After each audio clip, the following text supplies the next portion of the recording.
നമസ്കാരം. ശബരിമല സ്വർണ്ണക്കൊള്ളക്കേസിൽ തിരുവിതാംകൂർ ദേവസ്വം ബോർഡ് മുൻ അംഗങ്ങളായ കെ.പി. ശങ്കരദാസിനും എൻ വിജയകുമാറിനും കുരുക്കുമുറുകുന്നു. ഇരുവരെയും അറസ്റ്റ് ചെയ്യേണ്ട സാഹചര്യമുണ്ടെന്ന് ഉന്നത പോലീസ് ഉദ്യോഗസ്ഥരെ പ്രത്യേക അന്വേഷണ സംഘം അറിയിച്ചു.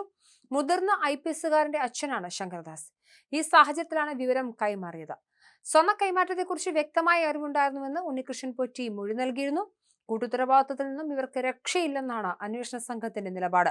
ശബരിമല സ്വർണ്ണക്കൊള്ള കേസിൽ വ്യവസായിയെയും ചോദ്യം ചെയ്യും. ചെന്നൈയിലുള്ള വ്യവസായിയാണ് ചോദ്യം ചെയ്യുന്നത്. വ്യവസായിയെ കേന്ദ്രീകരിച്ചാണ് ഇപ്പോൾ അന്വേഷണം നടക്കുന്നത്. സ്വർണ്ണപ്പാളികൾ നൽകാനുള്ള നീക്കം പത്മകുമാർ തനിച്ചെടുത്ത തീരുമാനമല്ല എന്നും മറിച്ച് ഇവർ കൂടി ഉൾപ്പെട്ട ദേവസ്വം ബോർഡിന്റേതായിരുന്നുവെന്നും പോറ്റി വെളിപ്പെടുത്തി. സ്വർണ്ണപ്പാളികൾ കൈമാറാനുള്ള മുൻ പ്രസിഡന്റ് പത്മകുമാറിന്റെ നിർദ്ദേശത്തിന് ബോർഡ് അംഗങ്ങളുടെ പൂർണ്ണ അംഗീകാരമുണ്ടായിരുന്നതിനും തെളിവുകൾ ലഭ്യമായിട്ടുണ്ട്. മൂന്നുപേരും ചേർന്നെടുത്ത തീരുമാനത്തിന്റെ അടിസ്ഥാനത്തിലാണ് തനിക്ക് സ്വർണ്ണപ്പാളികൾ ലഭിച്ചത് എന്നാണ് ഉണ്ണികൃഷ്ണൻ പോറ്റി അന്വേഷണ സംഘത്തോട് പറഞ്ഞത്. ഈ വെളിപ്പെടുത്തലിന്റെ പശ്ചാത്തലത്തിൽ കെ.പി. ശങ്കരദാസിനെയും എൻ വിജയകുമാറിനെയും കേസിൽ പ്രതികളാക്കാൻ പ്രത്യേക അന്വേഷണ സംഘം തീരുമാനിച്ചു.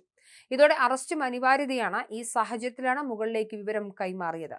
ഇരുവരെയും വൈകാതെ തന്നെ ചോദ്യം ചെയ്യലിനായി അന്വേഷണ ഉദ്യോഗസ്ഥർ വിളിപ്പിക്കും. നേരത്തെ എ പത്മകുമാർ നൽകിയ മൊഴിയിലും താൻ ഒറ്റയ്ക്കല്ല ഈ തീരുമാനമെടുത്തതെന്നും ഇത് ബോർഡിന്റെ കൂട്ടുത്തരവാദിത്തമാണെന്നും വ്യക്തമാക്കിയിരുന്നു.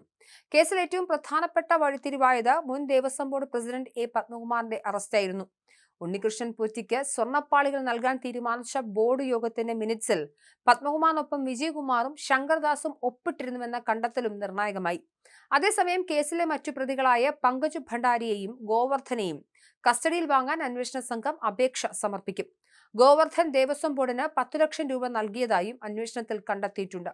സ്വർണം വാങ്ങിയതിലുള്ള കുറ്റബോധം കാരണം ഉണ്ണികൃഷ്ണൻ പോറ്റിയുടെ നിർദ്ദേശ അനുസരണം ശബരിമലയിൽ അന്നദാനം നടത്തുന്നതിനാണ് ഈ തുക നൽകിയതെന്നാണ് ഗോവർദ്ധന്റെ വിശദീകരണം.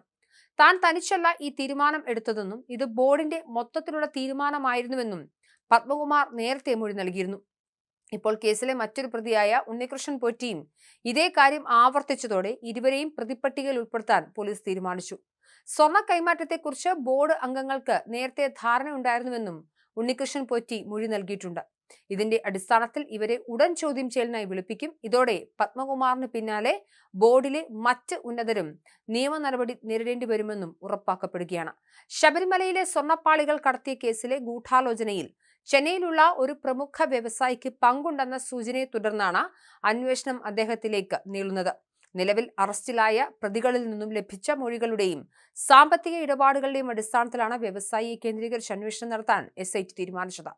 സ്വർണ്ണക്കടത്തുമായി ബന്ധപ്പെട്ട സാമ്പത്തിക സഹായമോ അല്ലെങ്കിൽ കടത്തിയ സ്വർണത്തിന്റെ വിനിയോഗമോ ഈ വ്യവസായിയുമായി ബന്ധപ്പെട്ടിരിക്കുന്നു എന്നാണ് പോലീസ് സംശയിക്കുന്നത്. കേസിലെ പ്രതികളായ ഉണ്ണികൃഷ്ണൻ പോറ്റി, ഗോവർദ്ധൻ എന്നിവരുമായി ഈ വ്യവസായിക്ക് അടുത്ത ബന്ധമുണ്ടെന്നും കണ്ടെത്തിയിട്ടുണ്ട്.